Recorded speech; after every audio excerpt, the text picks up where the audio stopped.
स्त्रियांनी विचारला होता आणि त्या प्रश्नाचं उत्तर स्वतः चालत येते. सावित्रीबाई फुले.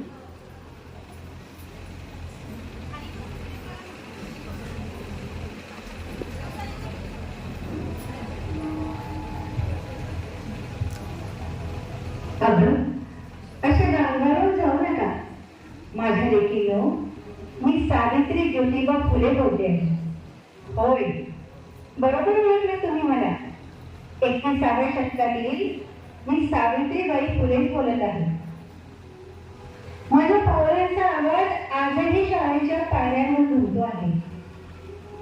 फक्त हातात पाठी नाही तर हातात टॅब, पुस्तकं, नवनवे स्वप्न आहे. होय माझ्या लेकीनो, मी सावित्रीबाई फुले बोलते आहे. तुमच्यासाठी मी खूप काही सोसले ग.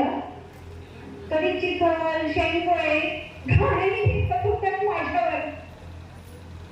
आज रोज पेटले जातात शब्दांचे दगड. पण मी थांबत नाही.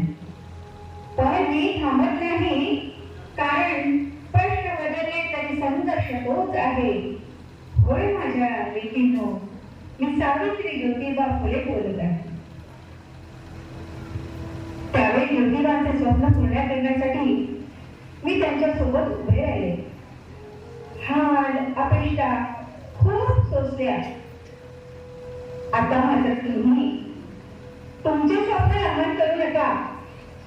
आवाज कमी करू नका. तुमचे पंख कापणाऱ्यांना इतिहासात जमा करा. अन्यायाला वाचा फोडा. सेल्फ डिफेन्स शिकून घ्या. उठा माझ्या लेकींनो, स्वतःला सिद्ध करा. अगं हो बाई, मी सावित्री ज्योतिबा फुले बोलते आहे 21व्या शतकातील. नेसा साडी अथवा जीन्स डोळ्यातली आग मात्र तीच केला. अज्ञानाच्या राक्षसाला होता तुम्ही ठेचून काढा. समाधान राखा, निर्णय क्षमता ठेवा, आत्मनिर्भर व्हा, आर्थिकदृष्ट्या सक्षम व्हा. माझ्या लेकींनो, मी सावित्रीबाई फुले बोलते आहे. अगं, विचार मोठा करा डिग्रीपेक्षा. विज्ञान निष्ठा माणुसकी जपा. स्वाभिमान, आत्मविश्वास जागा ठेवा. अंधश्रद्धेला द्या मूठमाती. तर्क आणि विज्ञानाला विवेकाचा आधार द्या. होय ग, मी सावित्री ज्योतिबा फुले बोलते आहे. माझ्या लेकीनो सावध व्हा. दुसरा नाही, सावध करा. नव्या युगाची धुरा आपल्या हाती असू द्या. नव्या घमांच्या मुसक्या बांधा. मातीत त्यांना पुरून टाका. प्रसंग असता मोठा बाका. हिमतीने पुढे पाऊल टाका. शिखरावरती झेंडा रोवा. स्वाभिमान तो राखा. होय माझ्या लेकीनो, मी सावित्री ज्योतिबा फुले बोलते. माझ्या लेकीनो, विचारांच्या स्वप्नातून जाग्या व्हा. आणि आजच्या आधुनिक युगात सत्याचा शोध घेत प्रत्येक प्रसंगाला खमेठोकपणे सामोरे जा. नव्या युगाची वाट पहा.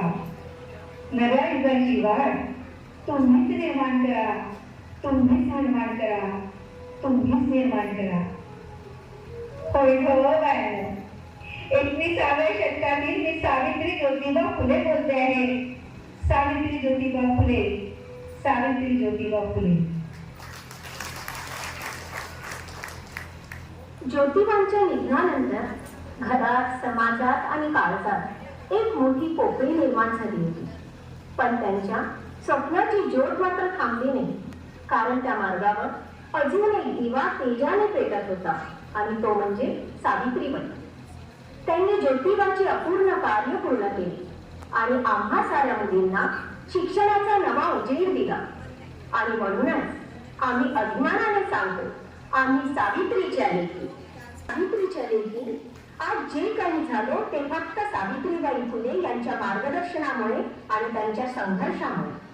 आता हा वसा फक्त आमचाच नाही तर आपल्या सगळ्यांचा आहे आणि त्याला पुढे नेणं ही आपली जबाबदारी आहे. म्हणून एक छोटीशी विनंती, आपण सर्वजण मिळून सावित्री प्रतिज्ञा घेऊया. आम्ही शिक्षणाचा दीप कधीही विझू देणार नाही. ज्ञान मिळवू आणि इतरांनाही देऊ. स्त्री पुरुष समानतेचा विचार मनात ठेवत भेदभावाविरुद्ध उभ्या राहू. साहस, स्वाभिमान आणि स्वावलंबन ही मूल्ये जीवनात जगू. समाजातील प्रत्येक मुलीपर्यंत संधी आणि शिक्षण पोहोचावे यासाठी प्रयत्न करू. सावित्रीबाईंच्या कार्याला पुढे नेणे, नवा प्रकाश पसरवण्याची जबाबदारी स्वीकारू.